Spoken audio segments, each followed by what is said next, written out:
Bonjour à tous, aujourd'hui une vidéo pour vous présenter le concept du renforçateur qu'on utilise beaucoup quand on travaille avec les enfants autistes. Tout d'abord, la définition théorique du renforçateur. Un renforçateur, c'est un stimulus qui, présenté de façon contingente à un comportement, va augmenter la probabilité future d'apparition de celui-ci. Ce qui veut dire que quand un enfant fait un comportement et que ce comportement est associé à ce stimulus, le renforçateur, dans le futur, ce comportement va être reproduit, va être augmenté par l'enfant. On peut donc assimiler ça dans l'idée la plus classique du terme à une récompense, mais attention, cette récompense, elle doit être suffisante pour faire évoluer et changer le comportement à long terme de l'enfant. Le renforcement, c'est quelque chose que nous avons tous dans notre quotidien. C'est ça qui nous motive pour faire des activités. Il y a des renforcements de type naturel et il y a des choses plus artificielles, plus provoquées. Là, pour réussir à faire un apprentissage avec un enfant, on va être plus en général, dans mettre en place des renforçateurs artificiels pour augmenter le comportement attendu de l'enfant. Il existe différents types de renforçateurs. Il y a tout d'abord les renforçateurs alimentaires. Bon, par exemple, on pense tout de suite aux bonbons, aux chips, aux boissons sucrées, mais il y a bien sûr d'autres façons de renforcer l'enfant.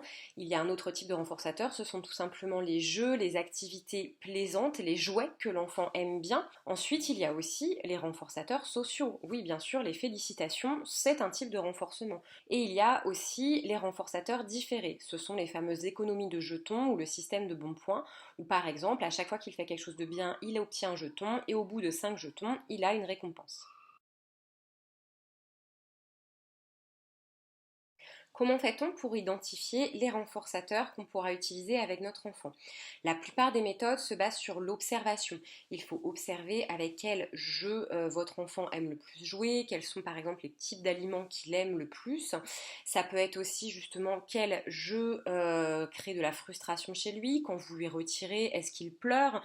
Donc ça veut dire qu'il aime beaucoup ce jouet. Ça va être ce genre de choses qu'on va observer pour faire une liste des renforçateurs qu'on pourra ensuite utiliser pour augmenter son comportement.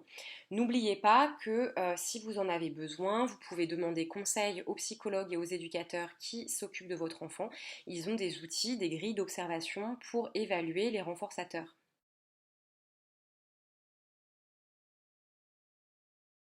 Maintenant, quelques règles pour bien utiliser le renforçateur. Tout d'abord, veillez à bien identifier le comportement que vous voulez augmenter chez votre enfant. Il doit être mesurable et précis pour que vous arriviez bien à l'identifier et à le renforcer correctement. Ensuite, il faut choisir le renforçateur adapté, comme je vous l'ai dit, en identifiant et en sélectionnant un des jeux ou une des activités ou un des aliments que votre enfant aime le plus. Ensuite, il faut faire attention à la force du renforçateur. C'est-à-dire que votre enfant, pour faire ce comportement, va faire un effort. Il faut que le renforçateur soit proportionnel à cet effort. Si le jeu n'est pas assez attirant pour lui, il n'aura pas envie de faire cet effort. Il y a aussi un autre paramètre important, c'est que ce renforçateur doit être utilisé uniquement pour renforcer le comportement attendu. Par exemple, vous utilisez une tablette et que l'enfant a accès à cette tablette à plein d'autres moments dans la journée, bah, le renforçateur n'aura plus assez d'intérêt et de poids pour qu'il fasse l'effort de produire le comportement attendu. Ensuite, il y a aussi une autre règle importante qui est l'immédiateté du renforçateur. C'est-à-dire qu'une fois que le comportement attendu s'est produit, il faut donner le renforçateur à l'enfant tout de suite. La règle, c'est maximum 30 secondes.